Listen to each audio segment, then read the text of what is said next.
Olá! Hoje a gente vai mergulhar fundo no argumento central de um livro de Yoram Hazony, de 2000, chamado O Estado Judeu, a luta pela alma de Israel. A obra toda se debruça sobre um debate que, segundo o autor, não é sobre fronteiras ou política do dia a dia, mas sim sobre a identidade mais profunda da nação. E o livro já começa com um soco no estômago, com essa frase bem provocadora. Logo de cara, o autor define o que ele vê como uma crise central. A própria ideia de um Estado judeu estaria ameaçada, mas a ameaça viria de dentro. Então, a narrativa que o livro constrói é a de um grande confronto, uma disputa entre duas visões totalmente diferentes para o futuro de Israel. É uma batalha ideológica interna pela sua própria alma, pela sua identidade. Ok, vamos entender bem isso. A questão aqui, segundo o autor, não são as ameaças externas que a gente costuma ouvir falar. O foco é num debate interno, uma disputa que, ele argumenta, acontece nos tribunais, nas salas de aula das universidades e até nas galerias de arte do país. Para a gente entender essa disputa, precisamos conhecer os dois lados. Vamos começar com a primeira visão, que é o conceito sionista mais tradicional de o Estado judeu, aquele idealizado por figuras como Theodor Herzl. Segundo o livro, esse conceito sionista ia muito além da segurança física. Claro, a segurança era importante, mas o objetivo final seria algo mais profundo, uma espécie de segurança interna da alma, um lugar onde a civilização judaica pudesse finalmente florescer em seus próprios termos. E o interessante aqui é ver como esses princípios se tornam ações concretas. Por exemplo, políticas como a Lei do Retorno, que basicamente dá cidadania a qualquer pessoa com ascendência judaica. Isso, na visão que o autor descreve, é a expressão máxima da ideia de ser um porto seguro. Assim como a missão do Estado de proteger comunidades judaicas em qualquer lugar do mundo. Certo, essa foi a primeira visão.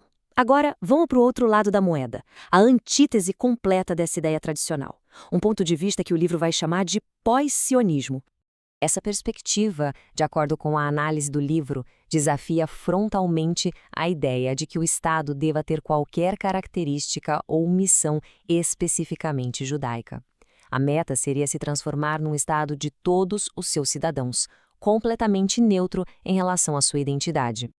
E essa comparação deixa o contraste bem claro, né? As duas ideologias batem de frente em pontos fundamentais. Para a visão do Estado judeu, a lei do retorno é a base de tudo. Já para a visão de um Estado de todos os seus cidadãos, essa mesma lei é vista como discriminatória. E isso vale para tudo, para a missão do Estado, para os símbolos, para a identidade nacional. É um choque total de visões.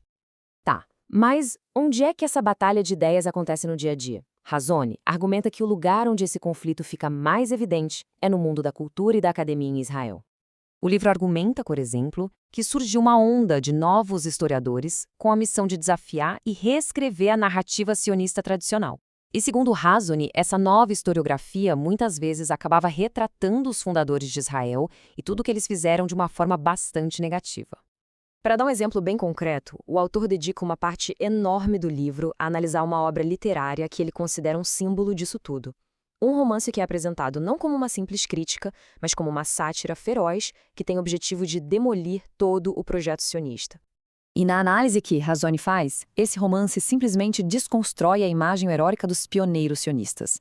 Eles perdem toda a superioridade moral, e o esforço monumental deles passa a parecer algo até repugnante. A mensagem, segundo a leitura do livro, é que não existia nada de nobre ou admirável na volta dos judeus à Palestina. Saindo da cultura, vamos ver como essa história se desenrola na política e no direito. O autor tenta mostrar como essa luta de ideias estaria impactando a própria estrutura do Estado e até a sua política externa. Aqui o ponto é jurídico, mas é crucial para o argumento. O livro diz que uma frase que parece simples, judeu e democrático, na verdade, na visão de Hazony, funcionou como uma ferramenta para enfraquecer o caráter judaico do Estado por meio da interpretação dos juízes. Os tribunais, segundo ele, passaram a poder anular leis que promoviam o caráter judaico em nome de valores democráticos universais. E tem também a dimensão política. O autor cita a análise da visão de Shimon Peres, lá nos anos 90, que defendia uma espécie de era pós-nacional, com federações regionais no lugar dos estados-nação soberanos. A ideia era que a soberania nacional estava ficando para trás.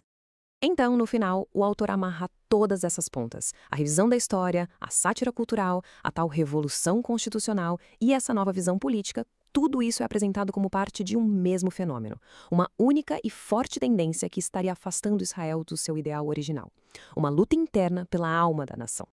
No fim das contas, o livro deixa no ar essa questão central que resume toda a sua tese.